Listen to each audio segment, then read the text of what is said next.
Episode 2। नमस्ते सभी को। मैं वापस आया हूं आपको सशक्त बनाने के लिए, ताकि आप बीमारियों से मुक्त रह सकें, वह भी प्रामाणिक आयुर्वेद या एपिजेनेटिक्स के माध्यम से। जैसा कि मैंने पहले बताया है, आयुर्वेद ही एपिजेनेटिक्स है। यह सेलुलर मेटाबॉलिज्म, कोशिकाओं का स्वास्थ्य, DNA codes, pre genetics, genetics और भी बहुत कुछ को कवर करता है। इसलिए यह आपको प्रिवेंटिव, रोकथाम, प्रेडिक्टिव, पूर्वानुमान और रिस्टोरेटिव, पुनर्स्थापन, हेल्थ केयर में मदद करता है। यहां रिस्टोरेटिव का मतलब है हर तरह की लाइफस्टाइल बीमारियों को उलट देना, रिवर्स करना। अब हम उन 6 कारकों में से पहले कारक से शुरुआत करते हैं, जो आपके सेलुलर मेटाबॉलिज्म को प्रभावित करते हैं और बीमारी पैदा करते हैं। पहला है लाइफस्टाइल। यह सबसे महत्वपूर्ण कारकों में से एक है। यानी आप किस समय उठते हैं, किस समय सोते हैं, कब खाना खाते हैं, कब एक्सरसाइज करते हैं, कब काम करते हैं और आपकी आदतें क्या हैं। मतलब आप रोजाना क्या करते हैं या आप अपना जीवन कैसे जीते हैं। आइए इसमें से एक उदाहरण लेते हैं। सोने और उठने का समय। अगर आप रात ईश्य 8 से 52 से 10 बजे के बीच नहीं सोते हैं, तो यह आपके एपिजेनेटिक मार्कर्स को बदल सकता है, क्योंकि रात 8 से 12 बजे के बीच आपका दिमाग, ब्रेन, डिटॉक्स होता है। इससे न सिर्फ एपिजेनेटिक मार्कर्स बदलते हैं, बल्कि आपके जीन एक्सप्रेशन पर भी असर पड़ता है, क्योंकि कोशिकाओं की खुद को रिपेयर करने की क्षमता प्रभावित होती है। इससे कुछ ही हफ्तों में तेज बुढ़ापा, बाल झड़ना, डिहाइड्रेशन, ड्राई स्किन, कब्ज और एंजाइटी हो सकती है। लंबे समय में यह माइटोकॉन्ड्रियल डिस्फंक्शन का कारण बनता है। लो एनर्जी, अत्यधिक तनाव, हार्ट अटैक, ट्यूमर और यहां तक कि कैंसर तक हो सकता है, क्योंकि कोशिकाओं का प्राकृतिक नष्ट होना, अपोप्टोसिस, और हर सेल का एमआरएनए प्रभावित होता है। इससे कोशिकाओं की मरम्मत, हार्मोन का उत्पादन और कोशिकाओं की संरचना बनाए रखना प्रभावित होता है और कोशिकाओं का टूटना शुरू हो जाता है। नई कोशिकाओं का बनना भी प्रभावित होता है, यानी सेल डिवीजन रुक जाता है। इससे तेज बुढ़ापा आता है और जेनेटिक जानकारी का पुनरुत्पादन प्रभावित होता है, जिससे आपकी फर्टिलिटी और हार्मोनल हेल्थ भी प्रभावित होती है। अब आप खुद तय करें, आप जल्दी सोना चाहते हैं या धीरे धीरे ये सारी समस्याएं झेलना चाहते हैं।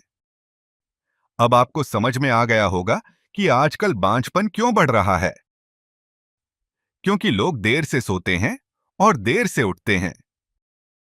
अब बात करते हैं उठने के समय की। सही समय है सुबह 4 से 6 बजे के बीच।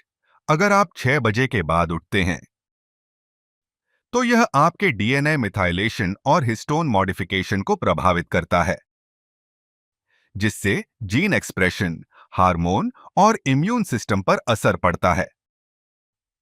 इससे आपके मस्तिष्क की संरचना और कार्य में बदलाव आ सकता है, खासकर मानसिक तनाव, ट्रॉमा या पीटीएसडी के कारण।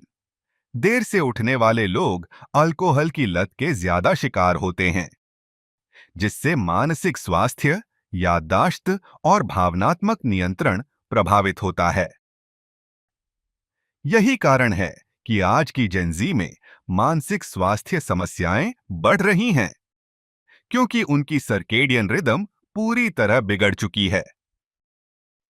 इसका समाधान है जल्दी सोना, जल्दी उठना और शरीर को डिटॉक्स करना। आधुनिक चिकित्सा इसे सर्केडियन रिदम कहती है, जिसे आयुर्वेद हजारों सालों से दिनचर्या कहता आया है। जिन लोगों की नींद सही नहीं होती, वे नकारात्मक, चिड़चिड़े, तनावग्रस्त होते हैं। जीवन का सामना नहीं कर पाते, टालमटोल करते हैं और जल्दी आहत हो जाते हैं। लंबे समय में ऐसे लोगों को 70% ज्यादा लाइफस्टाइल बीमारियां होने का खतरा होता है। सोने और उठने का समय ज्यादा महत्वपूर्ण है, भले ही आप 6-7 घंटे ही सोएं। उदाहरण के लिए, रात 8 बजे सोकर सुबह 3-4 बजे उठना ज्यादा बेहतर है, बजाय गलत समय पर लंबी नींद लेने के। खराब नींद और नींद की कमी आपके सेल्यूलर मेटाबॉलिज्म को गंभीर रूप से नुकसान पहुंचाती है। इससे मानसिक स्वास्थ्य बिगड़ता है और आगे चलकर ऑटोइम्यून और न्यूरोडिजेनरेटिव बीमारियां होती हैं। कोई भी दवा या डिटॉक्स तब तक काम नहीं करता जब तक आपकी लाइफस्टाइल सही न हो। इसलिए हीलिंग की शुरुआत लाइफस्टाइल सुधारने से होती है। आज की ज्यादातर मानसिक समस्याएं खराब दिनचर्या और सर्केडियन रिदम के कारण हैं। सुबह उठने का मतलब सिर्फ उठकर मोबाइल चलाना नहीं, बल्कि एक्टिव होना है। अब दूसरा पॉइंट है डाइट, आहार। आयुर्वेद में अग्नि यानी मेटाबॉलिज्म के 3 प्रकार बताए गए हैं। 1.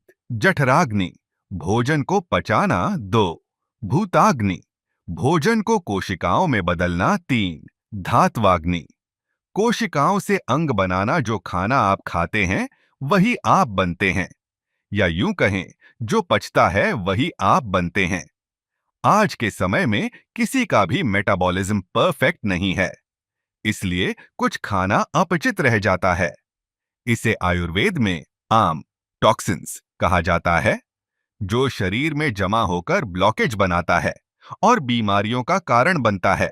इसलिए ज्यादातर लाइफस्टाइल बीमारियां खराब मेटाबॉलिज्म के कारण होती हैं। अगर आपका मेटाबॉलिज्म खराब है, तो कोई भी खाना आपके लिए नुकसानदायक हो सकता है। अब 2 महत्वपूर्ण टिप्स। टिप 1, बाहर का खाना बंद करें। ऑनर्डर फूड और रेस्टोरेंट फूड स्वाद के लिए होता है, पोषण के लिए नहीं। घर का ताजा खाना सबसे अच्छा होता है। याद रखें, जितना स्वादिष्ट खाना, उतना कम पोषण। जो लोग सिर्फ खाने के लिए जीते हैं, उन्हें ज्यादा बीमारियां होती हैं। हमेशा ताजा खाना खाएं। खाना दोबारा गर्म न करें, इससे पोषण खत्म हो जाता है। रात का बचा हुआ खाना न खाएं।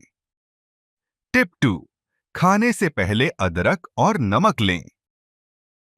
यह आपके पाचन अग्नि को बढ़ाता है। महीने में सिर्फ 1-2 बार ही बाहर का खाना खाएं। इतना ही शरीर डिटॉक्स कर सकता है। आयुर्वेद कहता है, अगर आप सही खाते हैं तो आपको दवा की जरूरत नहीं पड़ेगी। अंत में 2 बातें। आयुर्वेद बीमारी की जड़ को ठीक करता है और पांच शरीर को उसकी प्राकृतिक स्थिति में वापस लाता है।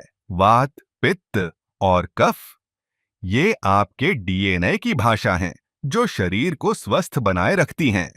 पहली बात, आयुर्वेद और अन्य किसी भी चिकित्सा पद्धति के बीच मूल अंतर यह है कि आयुर्वेद किसी भी बीमारी के मूल कारण को खोजता है और कोशिकाओं तथा डीएनए की गड़बड़ी, मैलफंक्शन को ठीक करने में मदद करता है, ताकि आपको फिर से होमियोस्टेसिस, संतुलित अवस्था, प्रकृति या आपकी आनुवंशिक प्रवृत्ति, जेनेटिक प्रीडिस्पोजिशन में वापस लाया जा सके। दूसरी बात यह है कि आरएनए या वात, पित्त और कफ दोष, ये वे कोड भाषाएं हैं जिनका उपयोग डीएनए आपके शरीर की कोशिकाओं से संवाद करने के लिए करता है, ताकि आपको जीवित और स्वस्थ रखा जा सके। To get more information, stay tuned for the next episode.